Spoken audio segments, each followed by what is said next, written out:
bizarre medieval laws that could ruin your life. Tonight, we are going to travel together, not by road or rail, but by imagination, back to a time when Europe was a patchwork of kingdoms, principalities, and small towns surrounded by walls, and when the law could decide what you wore, what you ate, when you spoke, and even how you walked in the street. Before we begin, take a moment to find a comfortable position. Let your body rest and your mind quieten. If you enjoy these calming journeys into the stranger corners of history, I invite you to subscribe to this channel. Here, we tell the kinds of stories that the world has mostly forgotten, and we tell them slowly, gently, and in detail, so you can let go of the present and drift into the past, or into sleep. Imagine yourself in a narrow, medieval street. The air is cool and faintly scented with smoke from wood fires. The cobblestones beneath your feet are uneven, worn smooth in some places, chipped in others. Wooden shutters lean outward from upper windows, and here and there a cat slips silently along the edges of the road. This is not a dangerous moment, but it is not entirely safe either. In this time, safety is not about what you carry or who you know, but whether you follow the rules, hundreds of them. Some of them make sense to a point, while others are so peculiar that centuries later they feel like the stuff of comedy. But in the Middle Ages, there was nothing funny about breaking them. These were the ridiculous medieval laws, the ones you could be punished for, not with a slap on the wrist, but with fines you could not pay. Public shame that would follow you for years, or even exile from the town you called home. And so, we begin our walk. The marketplace is where the rules feel closest. It is alive with the calls of traders, the rustle of fabrics, and the earthy smell of freshly dug vegetables. Here, there is an invisible web of regulation. You may not sell bread that is too light. You may not stretch your ale with water. You may not sell a fish that has been sitting out in the sun too long. The town officials, sometimes called ale-conners or bread-weighers, move quietly among the stalls. They are not here to shop. They are here to watch you. Some laws you can sense instantly. A baker in York, sometime in the late 14th century, was found guilty of selling a loaf underweight by barely the measure of a walnut. His punishment was to be dragged to the pillory and have his bread hung around his neck as people passed by. No one remembers his name now, but in that moment, everyone in the square would have known exactly who he was. And then there are the stranger rules, the sumptuary laws. In Florence, you could be fined for wearing silk if you were not of the right social rank. In England, you might be told what colors your clothes could be. Imagine a town official stopping you in the street to examine your tunic, to see whether the blue you wore was too rich, whether the trim at your cuff contained too much fur. The reasoning was not always about vanity. To the lawmakers, clothing was a signal of order.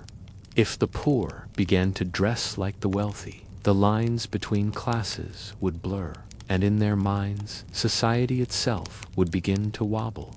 But of course, people found ways to cheat. In Bologna, a merchantess wife once sewed fine silk into the lining of her gown, so that only she knew she was wearing it. When the law caught up with her, she claimed, truthfully, in a way, that the fabric was not on display. The court disagreed. The silk was confiscated. The laws were not just about display, but about movement. In some parts of Scotland, ball games were banned on Sundays, on pain of a fine, because they were considered a distraction from religious duty. In parts of France, even whistling in the street could be punished during certain hours, if it was deemed disruptive. You could live your entire life in a medieval town and never know all the laws you were meant to follow. And yet, ignorance was no defense. This was part of the quiet tension of the time.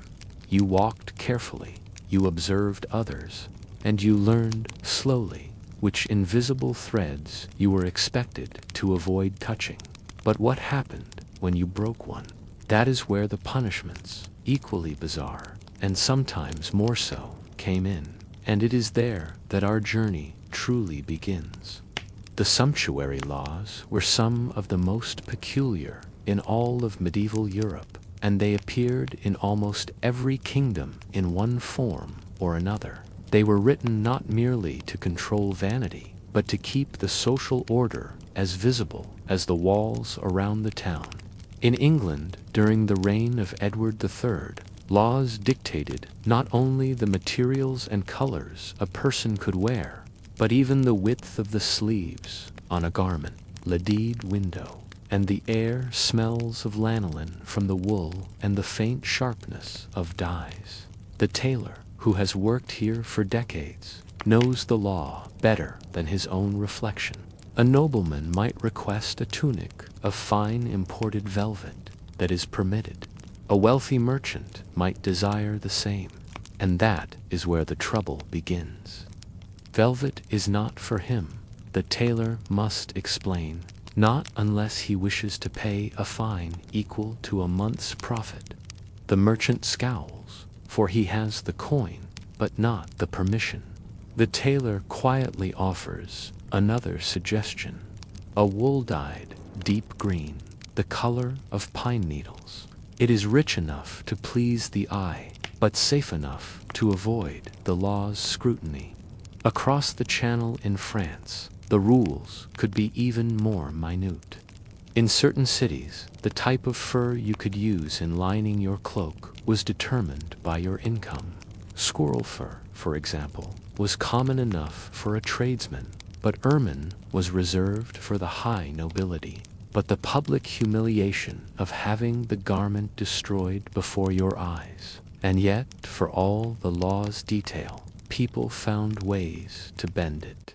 In Florence, young men from merchant families were known to host private gatherings where they wore forbidden silks and jewel-toned cloaks, safe behind closed doors, at least until the sound of music or laughter brought an official to the door.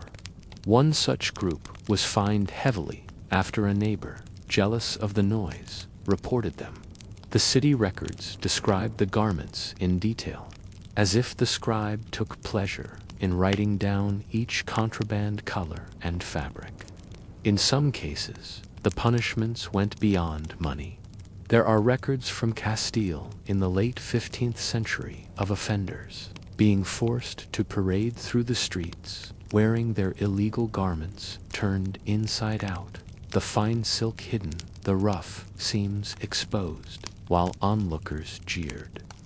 In that moment, the garment became not a symbol of pride, but a public confession. It is easy to imagine that these laws were resented, but for the authorities, they were tools of control. The clothes you wore told the world who you were meant to be, and to challenge that was, in their eyes, to challenge the very order of the realm. From what you wore, the laws reached into what you ate, and here the rules could be even stranger. In a medieval market, the buying and selling of food was tightly regulated. Bread was weighed, ale was tasted, fish was inspected. The laws that governed these things were not suggestions. They were carved into the life of the town as firmly as the church esbells marked the hours. In England, the assize of bread and ale was a living, breathing part of daily commerce. It declared that the weight of bread must match the price of grain. If grain was cheap, your loaf was to be heavier. If grain was dear, the loaf could be lighter, but never beyond the agreed standard. The town's bread weigher would appear at stalls with a set of scales ready to measure. A baker caught cheating could be fined, but repeat offenders might find themselves in the pillory. The offending loaf hung around their neck like a badge of shame. Ale was treated with similar seriousness. Ale Connor's officials, whose sole duty was to taste and test the brew, roamed from tavern to tavern. They would pour a small measure, swirl it, taste it, and decide if it was worthy to be sold. It was not only a matter of flavor, but of strength. Ale watered down too much could earn the brewer a fine or worse. One old record from Derbyshire tells of an alewife whose punishment for repeatedly cheating her customers was to be placed in the cucking stool, a chair attached to a long beam by which she was dunked into the river before an audience of townsfolk. In some places, the rules bordered on the absurd. In certain parts of Italy, cheese had to be sold within a certain number of days after being made, the belief being that older cheese was unsafe, though many quietly agreed it tasted better. Sellers caught with overaged cheese might have their goods confiscated, the wheels cut apart and thrown into the street. Fishmongers in Paris were forbidden to sell fish on certain holy days. Even if the fish was fresh and the customer eager to buy, the reason was not dietary, but devotional. The church calendar ruled the market as surely as it ruled the altar. A stubborn fisherman once defied the ban, setting up his stall in a side alley. His entire stock was seized before midday, and he was made to carry the rotting remains beyond the city gates. The logic behind these laws was often dressed in the language of morality. To cheat in bread or ale was to cheat your neighbor, to endanger their body, and thus to endanger their soul. Whether the people truly believed this, or simply nodded along to avoid trouble, is harder to say. Of all the strange laws of medieval Europe, perhaps none are more bewildering to the modern mind than those that placed animals in the dock as if they were people. It was not metaphor, not a jest. In the eyes of the law, an animal could be tried, sentenced, and punished for crimes against humans. One case from 1386 in the French town of Falaise tells of a sow accused of killing a child. The records show she was dressed in human clothes, a jacket, breeches, and gloves, and led to the gallows before the townsfolk. The intention, it seems, was to show that justice spared no wrongdoer, regardless of shape or species. The punishment was carried out with solemn formality, the same as if the accused had been human. In Switzerland, there are accounts of entire groups of insects being summoned to court. Farmers, plagued by locusts, petitioned the church to excommunicate the pests. A priest would read aloud the order of banishment, instructing the insects to leave the fields under threat of divine punishment.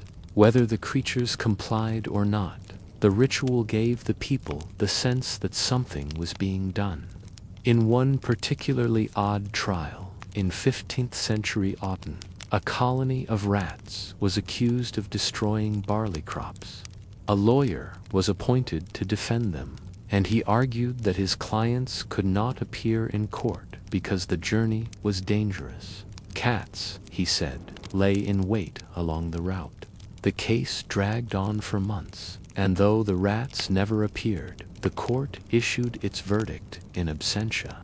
It would be easy to laugh, to see these things as mere superstition, but to the people of the time, the world was woven together by law, church, and nature in ways we can barely imagine now. If humans could be bound by rules, why not the beasts that shared their lives? To act otherwise might be to invite chaos, to let the order of creation slip. And just as animals could be tried for breaking human laws, humans could be punished for breaking laws that seem, today, almost beyond belief. In certain towns, especially in the Holy Roman Empire, there were ordinances that punished people for poor hospitality. A man who invited guests to a feast but failed to provide enough food and drink could be fined. His stinginess made a matter of public record. The same could happen if his house was found dirty or ill-prepared for visitors. In Augsburg, in the 14th century, a merchant was reported for serving his guests watered wine and stale bread. His penalty was not only a fine, but the obligation to host the same guests again, this time under the watchful eye of a city official, to ensure the wine flowed freely and the bread was fresh. Hospitality was more than kindness. It was a public duty. To fail in it was to insult not only the guests, but the reputation of the town itself.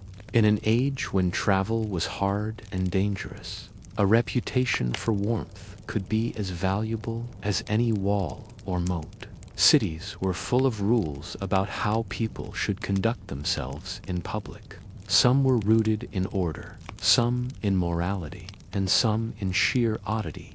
In certain Italian towns, it was illegal to gamble after sunset. In parts of England, it was forbidden to play football in the streets. Not the careful, rule-bound game of today, but a chaotic, sprawling scrum that could knock over market stalls and injure passers-by. Bathing naked in rivers was another offense, though the punishment varied. In some places, offenders were fined. In others, they were made to stand at the riverbank fully clothed, while others bathed. A symbolic reversal meant to cause embarrassment without harm. Noise could also be a matter for the law. In Nuremberg, there were regulations against singing bawdy songs in public, especially within earshot of churches. One man, caught repeating a particularly indecent verse, was made to stand at the church door during Mass, holding a sign confessing his offense. Some rules extended into the private spaces of life. In certain regions, it was illegal to light a fire at night without permission, the fear being that one careless ember could set the whole street ablaze. Night watchmen patrolled for the faint glow of chimney smoke, knocking on doors if they suspected someone of breaking the curfew. Marital disputes, too, could become legal matters in ways that seem strange to us now. In one case, from 15th century Germany, a wife accused her husband of failing to provide her with a bed. The court sided with her, ordering the man to purchase one, and to prove it, he had to parade it through the streets on his back, so the neighbors would know justice had been done. For every law, there were those who learned to dance around it. Tailors sewed garments with hidden linings of forbidden fabric to be revealed only in private. Bakers sold loaves that met the legal weight, but were hollow inside, filled with air. Brewers poured their weak ale into stronger casks before inspection, then switched them back after the aleconner left. Some even made the law work for them. A miller in France, fined repeatedly for short measuring grain, began to charge customers less per sack, loudly announcing his generosity. People flocked to him, willing to overlook the missing grain for the lower price. The authorities knew such tricks, but chasing every one was impossible. The law was a net, but not all fish were caught. In the medieval world, the law was not merely a set of rules, it was a living theater. Every fine, every punishment, every public display was as much about teaching as it was about correcting. When a man was placed in the pillory, the townsfolk did not just watch, they absorbed the lesson. That order had been restored and the breach repaired. There were market days when those found guilty of cheating customers were made to wear the very goods they had tampered with. A dishonest cloth merchant might be draped head to toe in the scraps he had tried to pass off as whole bolts, walking the square as the crowd jeered softly or shook their heads. Punishment was often public, but it was not always cruel in the way we imagine. Some sentences were almost playful, though the humiliation was real. A butcher caught selling rotten meat might be made to carry it through the streets until the smell made him gag, at which point the offending goods would be burned before him. In small towns, where everyone knew everyone else, such displays could linger in memory for years. You could live down a fine, perhaps even a short spell in the stocks, but the sight of you parading a broken wheel or a sack of moldy flour might be recounted long after your own grandchildren were grown. It would be wrong to think that the strange laws of the time fell only on the poor.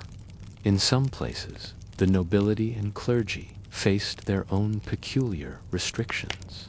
A noble caught failing to provide the proper escort for his guests might be fined not in coin but in wine, forced to donate casks for a public feast. Clergy who ignored fasting rules could be stripped of certain privileges for a season. No hunting, no hosting banquets, no wearing their most ornate robes. While it might sound mild, such losses were keenly felt in a world where public display and honor were inseparable from one's position. Even kings were not above curious obligations. Edward II of England was once bound by custom to attend the public washing of certain city gates before Easter, a symbolic act reminding all that the monarch's duty was to keep the realm clean, both literally and morally. Over the centuries, many of these bizarre regulations quietly disappeared. Some fell away because they no longer made sense, others because enforcing them became too costly or time-consuming. The idea of trying a pig for murder or banning shoes with points longer than 2 inches faded into quaintness. And yet, in many small ways, echoes of them linger. The modern laws against false advertising, the requirements for fire safety, the rules of public order, all have distant cousins in those old, sometimes laughable decrees. The idea that the community has a stake in how each person behaves, dresses, or speaks has never entirely gone. As you picture those narrow streets, the flicker of torchlight on stone, the low murmur of townsfolk gathering to watch a trial or a punishment, it is tempting to imagine yourself standing quietly at the edge of the square. The air is cool. The scent of bread from the baker's oven mixes with the temps of horse sweat. Somewhere, a child whispers a question to their mother. What did he do? The mother answers softly. Perhaps it was a law you have never heard of, one you can scarcely believe, and yet to them it makes perfect sense. In this world, the law is not just about fairness or crime. It is about maintaining the delicate balance of life. It shapes what people wear, how they host their guests, even the length of a shoe's tip. This was their order, their sense of right and wrong. Strange, yes, but perhaps centuries from now, our own rules will seem just as curious. From here, our path will lead into the next chapter of this journey, where we will follow the life of one figure who lived within, and sometimes against, these peculiar laws. And more, the laws of the medieval world, with all their peculiarities, did not exist in isolation. They were not simply words inked into charters or ordinances. They were lived realities, reaching into the homes, the workplaces, and the daily rhythms of people from every walk of life. And so, as we move from the parchment to the people, Let us wander through the narrow lanes and bustling markets to find the stories of those who, in ways great and small, ran afoul of rules that may seem absurd to us now, but in their time carried real weight and real consequences. Our first story takes us to the city of Norwich, in the east of England, sometime in the late 14th century. The air in the market square smells faintly of malt and wood smoke, and you might picture yourself passing the wooden stalls draped with rough cloth to keep off the sun. At the edge of the square stands a low, timber-framed house with a small shed attached to it, where a copper brewing pot sends a slow curl of steam into the air. This is the home of Alice, an alewife, a widow who supports herself by brewing and selling ale to her neighbors. Brewing ale was, in theory, a respectable trade for a woman alone. In practice, however, it was also one of the most heavily regulated activities in medieval towns. Every batch of ale was subject to inspection, its strength and measure carefully tested by officials known as ale testers. And Alice, despite her skill, seemed unable to escape their censure. Her first fine came on a damp spring morning when her ale was judged too short in measure. She protested that the wooden mugs had swollen from the rain, making the measurements appear smaller, but the officials were unmoved. The penalty was small, just a few pennies, but it was recorded in the town rolls, and once a name was in the rolls, it was watched. Over the years, Alice found herself fined for brewing ale that was too weak for selling it to warm, and on one particularly unfortunate occasion, for selling on a feast day when business was supposedly forbidden. Neighbors whispered that she paid more in fines than she earned in profit, but still she brewed. For in a time before safe water, ale was more than a luxury. It was sustenance, and her customers returned, fines or no fines. And so, in the quiet rhythm of her days, Alice lived with the knowledge that her livelihood balanced always on the edge of the law. From Norwich, we cross the Channel to the city of Paris, where another figure found himself at odds with the law in a rather different way. Jean, a cobbler by trade, had built a modest reputation for crafting sturdy, comfortable shoes for the city's merchants and clerks. But Jean had a weakness, an eye for fine things. In an age when sumptuary laws dictated who could wear what, clothing was not merely fashion. It was a visible code of one's place in society. And Jean, who was of the artisan class, was strictly forbidden from wearing imported Italian leather boots of the sort reserved for higher ranks. Yet the soft gleam and supple texture of that leather tempted him beyond caution. He managed to acquire a pair, supposedly made for a wealthy client who had died unexpectedly, and he began wearing them, but only, he told himself, on quiet walks where no one important would see. But laws have a way of finding their offenders. It was during a church festival, crowded with guildsmen and officials, that an inspector from the city's watch spotted the forbidden boots. The arrest was more of a public shaming than a dramatic scene. Jean was called out, his boots confiscated, and a fine imposed that was far more than he could easily pay. It was not the end of his trade, but the mark of the offense stayed with him, a reminder that in the medieval world, even the way you dressed your feet could be a matter for the law. Now, from the cobbled streets of Paris, let us drift to the city of Ghent, where a man named Peter served as the bell ringer for one of the city's parish churches. His work was steady, almost meditative. The measured pull of the rope, the familiar swing of the great bronze bell. In a time without personal clocks, the bell was the heartbeat of the community. calling people to prayer, marking the hours, and sounding alarms when danger approached. But such a role carried its own set of rules, and one misstep could have consequences far beyond a scolding.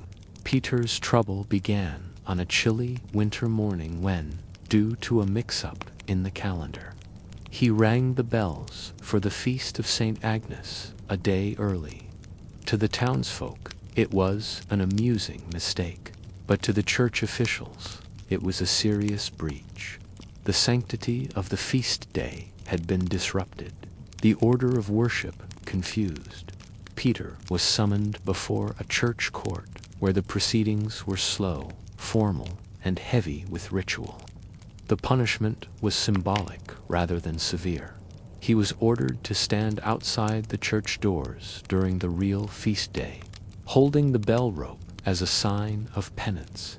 Yet the humiliation stung, and the story was told and retold in the taverns of Ghent for years afterward. In a world where the calendar was sacred, even a mistake of a single day could put you on the wrong side of the law.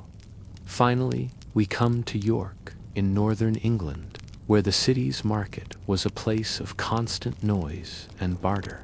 Here we meet Richard, a merchant who specialized in cheeses from the surrounding countryside. Cheese was more than food. It was a matter of civic pride, and York's market inspectors took their duties seriously. Richard's trouble began when an inspector weighed his cheeses and declared several to be underweight, and one to be unfit for noble tables, a phrase that suggested poor quality, perhaps due to a hint of spoilage. The fine was immediate, and the offending cheese was publicly confiscated. Richard argued that the weights were off, that the weather had dried the cheeses more than expected, but the inspectors had the backing of the city council, and his protest was ignored. Such market inspections were part of a wider system meant to protect both consumers and the city's reputation. But to those caught in their net, they could feel capricious and punitive. For Richard, the incident was a blow, not just to his purse, but to his standing among his fellow traders. He returned to the market. Of course, for trade was his livelihood, but he never forgot how quickly a man's fortune could turn on the opinion of an official with a set of scales. These are but a few of the countless lives that brushed against the strange edges of medieval law. Each story is different, yet they are bound together by the same truth, that in the medieval world, the law was not some distant abstraction. It was a living presence, felt in the clink of coins, paid in fines, in the loss of a cherished possession, in the quiet humiliation of a public rebuke. And for every Alice, Jean, Peter, or Richard, there were hundreds more whose names are lost to us, but whose lives were shaped in ways both small and lasting by the peculiar rules of their time.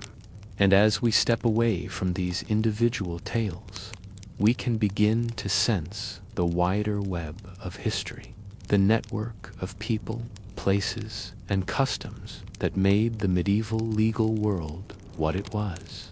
From here, we will turn to another side of that web, to the mysteries and cultural practices that lay beneath the written laws, guiding and sometimes defying them altogether. If the written laws of medieval Europe were like the visible branches of a great tree, then beneath them ran roots hidden deep in the soil of custom, superstition, and memory.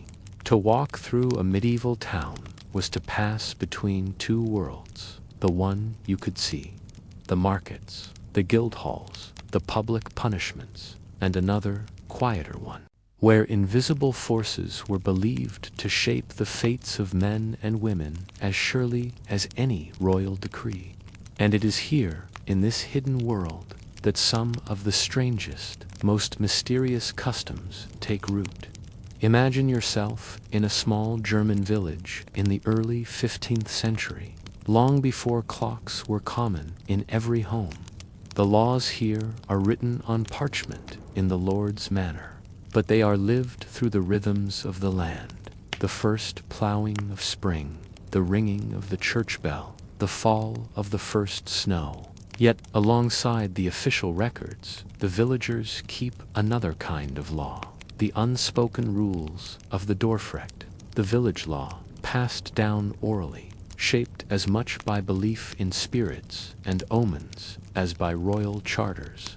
One such custom dictates that if a man is accused of theft and no witnesses can be found, he must submit to the bread oath. The accused is brought before the elders and given a piece of coarse rye bread to swallow. If he chokes, he is declared guilty, for it is believed that the innocent can eat freely under God's watch, but the guilty will find their throat closed by divine will. Archaeologists have found nothing of this practice in the legal codes of the time. Its existence survives only in a few scattered letters and the puzzled accounts of traveling clerics. Yet, for the people of such villages, the bread oath was every bit as real as the king's justice. From these rustic customs, let us wander to the grander but equally strange stage of the medieval courts of France, where animals themselves could stand trial. It is a well-documented fact that pigs, dogs, goats, and even insects were brought before magistrates, charged with crimes ranging from property damage to murder to modern ears. This sounds like satire, but the reasoning was bound tightly to the worldview of the time. If animals could harm humans, then they could also be subject to human law. One case from 1457 in Savigny tells of a sow who, according to testimony, had mauled a small child. The trial was formal, with legal representation provided for the animal. Witnesses were called. The verdict, unsurprisingly, was guilty. But what is curious is that the sow's piglets, who had been present but not directly involved, were acquitted, as the court found no evidence of their participation. The meticulous nature of such trials suggests that the act was not merely symbolic. It was an attempt to align the natural world with the same moral and legal framework that governed humans. And then there were the ordeal trials, which blended law and divine judgment into a ritual of fear and faith. The most famous were the ordeals by water or fire, but there were subtler forms as well.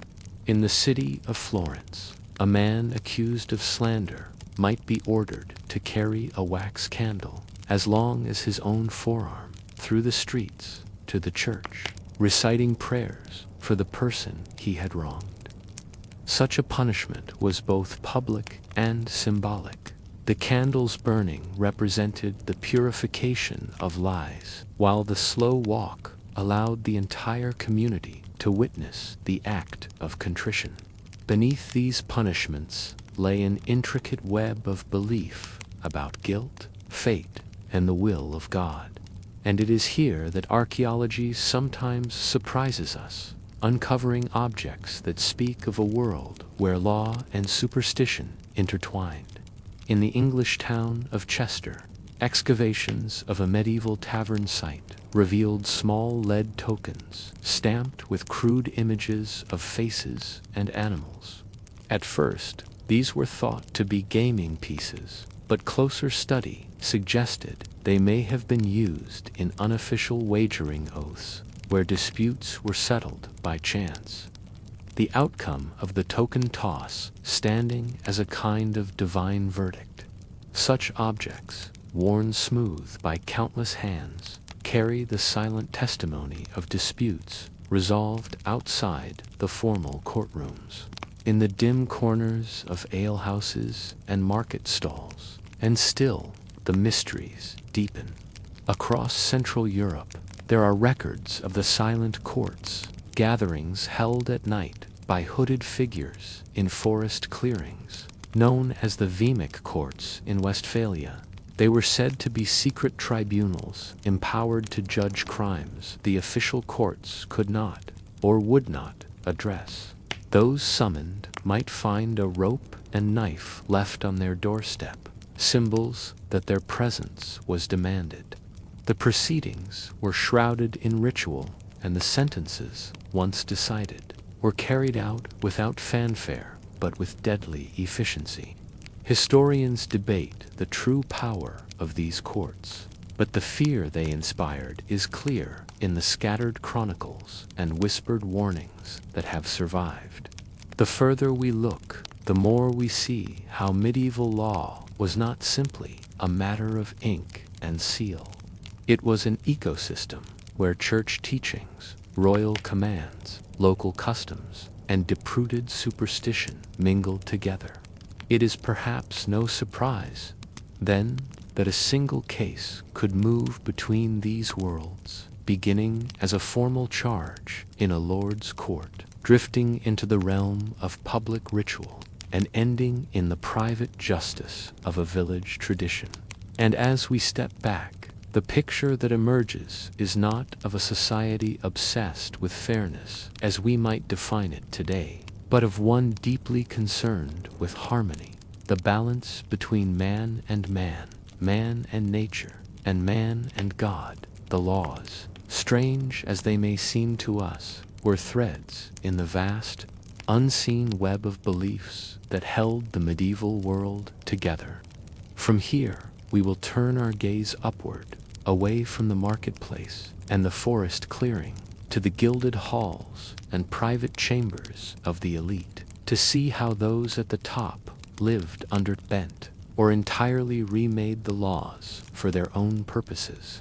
If the peasants of medieval Europe lived under the constant shadow of local customs, divine tests, and the fear of public punishment, then the ruling elite dwelt under a different kind of law, one that was both more fragile and more formidable. It was a world where the rules could be bent like soft metal in the hands of a blacksmith, reshaped according to the needs of the moment.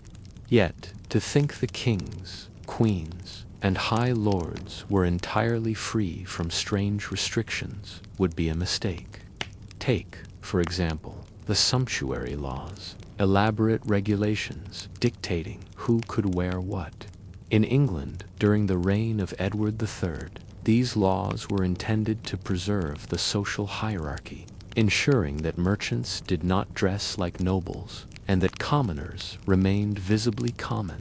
But they also applied to the upper classes in curious ways. Certain colors, like a deep, expensive purple, were reserved for royalty alone. Wearing it without permission could be seen as a direct challenge to the crown, a dangerous statement. These laws were not mere fashion guidance, they were political tools. When the Duke of Burgundy threw a feast in the 15th century, he deliberately ignored the French crown's dress restrictions, adorning his guests in fabrics meant only for the royal court. This was not a slip of etiquette, but a calculated move, a silent declaration that his wealth and influence rivaled the king's. No swords were drawn, but the insult hung in the air like a drawn bowstring. Other strange regulations had more personal consequences. In parts of Italy, noble families were sometimes bound by dotal laws, which dictated the precise value of dowries and inheritance structures. This meant that even the most powerful duke might find himself legally unable to give his daughter a marriage portion above a set amount, lest he inadvertently undermine the delicate balance of power among the city's elite. And so, marriage alliances, the lifeblood of aristocratic politics, were constantly at war with the fine print of these old statutes. But perhaps the most bizarre laws for the elite were those they created for themselves. The royal courts of Europe were notorious for developing ceremonial rules so intricate they bordered on the absurd. At the court of Spain's Philip II, for example, there was a regulation dictating the precise number of paces one must take before bowing to the king, no more, no less. Breaking such a rule might not lead to a trial, but it could result in instant social exile, the silent erasure from the tapestry of court life. And then there were the private punishments, the quiet, behind-the-scenes justice that the powerful dispensed among themselves. These were rarely recorded in official ledgers, but they surface now and again in letters, diaries, and the whispering chronicles of court observers. A noblewoman who displeased the queen might find herself sent to a remote estate under the polite guise of rest. A favored courtier who overstepped could lose his lands through a sudden reassessment of titles. Even monarchs were not immune to strange trials. The case of King Charles VI of France, known to history as Charles the Mad, is instructive. His fits of madness led to unusual legal arrangements, where the king's signature was considered valid only when he was judged to be in his right mind by a panel of nobles and physicians.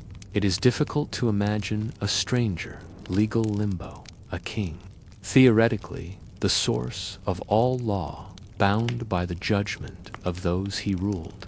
Archaeology offers its own glimpses into elite law. In the ruins of the Château de Vincennes near Paris, restorers found a small, locked chest containing documents of pardons granted by the crown.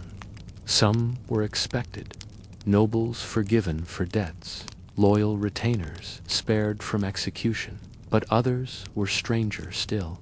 One parchment granted legal immunity to a falcon belonging to a duke after it had supposedly caused an accident during a royal hunt. Whether this was meant as a jest or a serious precaution, we cannot know, but it speaks to a mindset where law reached into every corner of life, even the wings of a bird.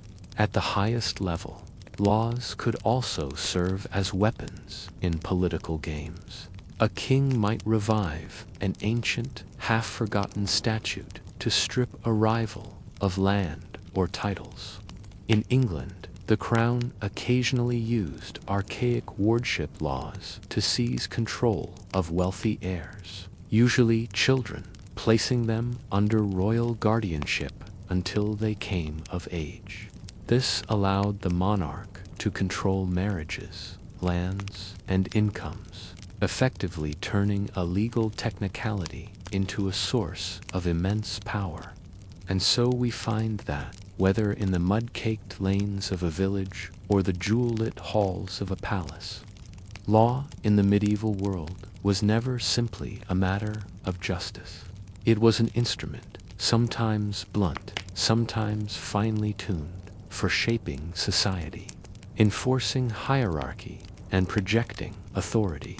Its strangeness lay not just in its content, but in the ways it could be bent, ignored, or remade depending on who stood before it. As our journey closes, we will drift into reflection, considering how these bizarre rules, punishments, and customs, however alien they seem, were born from human concerns that remain familiar today. Fear of disorder, desire for status, and the eternal negotiation between freedom and control. We have wandered together through shadowed alleys and crowded marketplaces, through the echoing chambers of palaces and the damp corners of village courts. We have met the laws that ruled over bread and ale, over shoes and fabrics, over the hours of ringing bells and the quiet ways that power policed itself.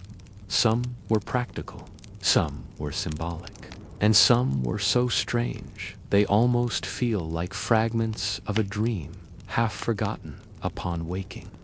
We have seen the lives shaped by them. The brewer, carefully measuring her ale, yet still fined for warmth she could not control. The shoemaker, proud of his boots and caught between vanity and law. The merchant, accused not of theft but of selling cheese to light for noble tables. And the nobles themselves, tangled in ceremonial rules and ancient statutes, as if they, too, were bound in invisible chains. Each law was more than ink on parchment. It was a reflection of fear, fear of disorder, of ambition unchecked, of losing a fragile social balance. They were also reflections of pride, of a desire to be seen, respected, remembered in the eyes of the community. And so, when we think of the medieval world, it is easy to imagine the extremes, the battlefields, the castles, the plagues. But beneath those grand, loud events ran the steady, quiet current of daily regulation. A hum of law that told people where they could walk, what they could wear, how they could eat, drink, trade, and even celebrate. That hum is long gone now. The laws themselves are faded ink in archives, or buried in dusty legal volumes few will ever open. Yet their echoes linger, in the way we still regulate appearance and behavior, in how we still debate the balance between personal freedom and public order. If you close your eyes, you might hear it. The rhythm of footsteps on cobblestone, the murmur of voices at market stalls, the slow tolling of a bell in the distance. The people who lived under those strange laws are gone, but their world remains in the quiet spaces of our imagination, waiting for us to walk its streets again. And so we end our journey here, at the soft edge between past and present, where history becomes memory, and memory becomes something like a dream. If you've enjoyed this quiet walk through the odd and wonderful corners of history, you might consider subscribing to join me on the next one. Until then, rest well and let the world of strange old laws fade gently into the night.